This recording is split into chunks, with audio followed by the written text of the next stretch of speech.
I'm going to say an excerpt for you. I don't know if this qualifies me for a singer, but I'm a person who likes to sing.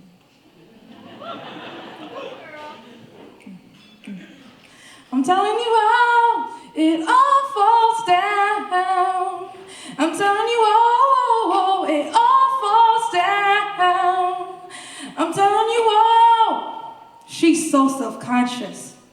She don't even know what she's doing in college.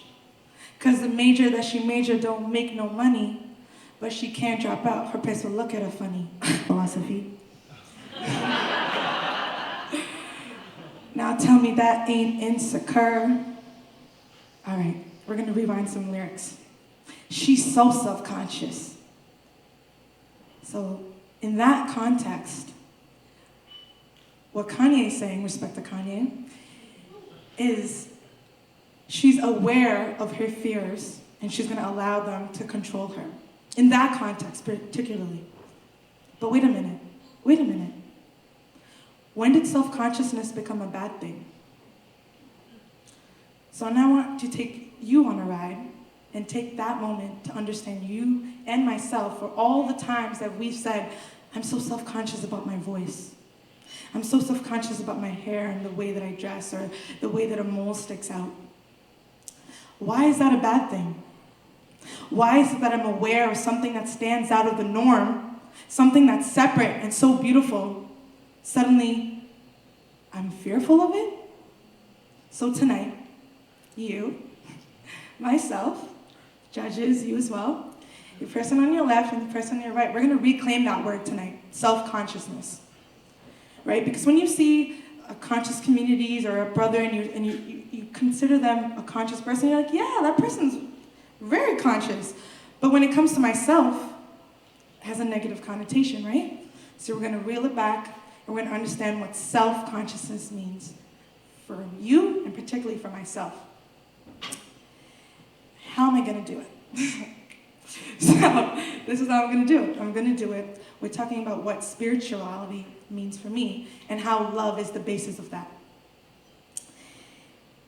Now, when we go through the word spirituality, what does that mean? I feel like that word is really thrown around. So we're gonna break it down. I'm a philosopher by trait, so I like to break things down, really understand from the basis. Spirit in actuality. That's actually my title of my essay. And that for me is bringing to the world, bringing to this 3D world right now, and honing that energy of what it means to connect to yourself. So now what does that mean? Let's take the word infinity. Infinity, right? You're connecting with your inner self and you're being present in this world. You're embodying this spirit, this self that you are representing right here as you speak to me. So I want to take a moment. I want you all, actually, before you close your eyes, you're going to say an affirmation.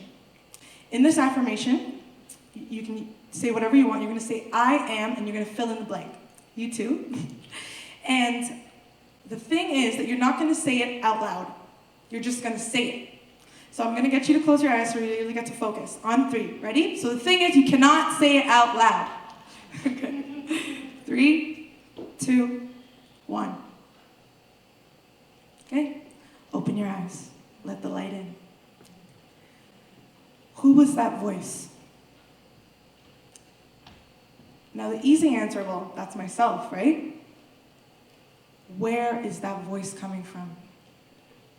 So take a moment and really understand that. So when I really connected with that, shout out to KRS-One. This is a very ancient meditation that I've been taught, an Anunnaki meditation. And it really got me to understand where that voice was coming from. And that was my basis of my spirituality. Because when I understood that voice and who that is, I was able to break shit down.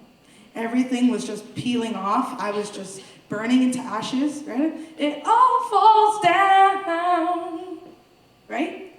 So things were just falling off. And I really got to understand my reality in this moment. Because my higher self, so when people say, and you're going to hear it a lot, and you're going to hear it now a lot, and you're going to hear it in the rest of your life.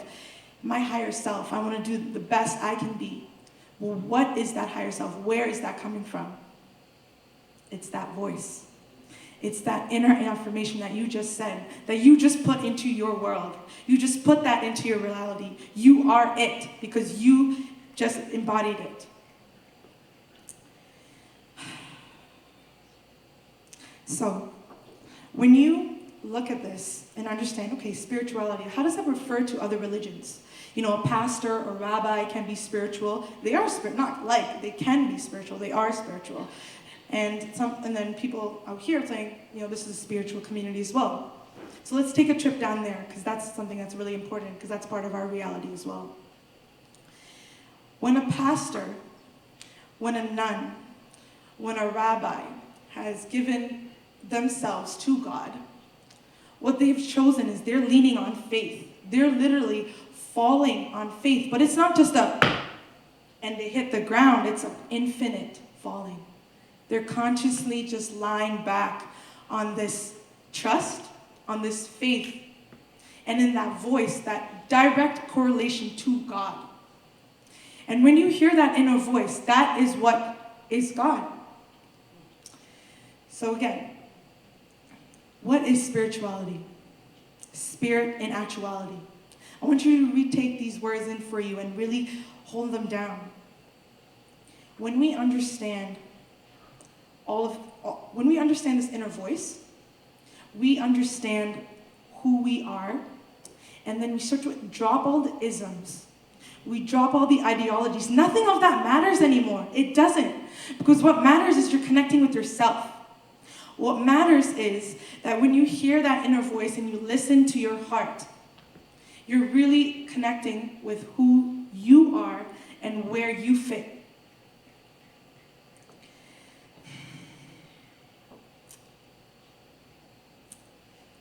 So I want to say, last thing, she's so self-conscious. She's doing it and she doesn't know what, but she's got this. But don't worry, because her fears are on her back. Man, they're waving her down and she looks like she's got a sack. But it's okay, because I'm on track. Thank you.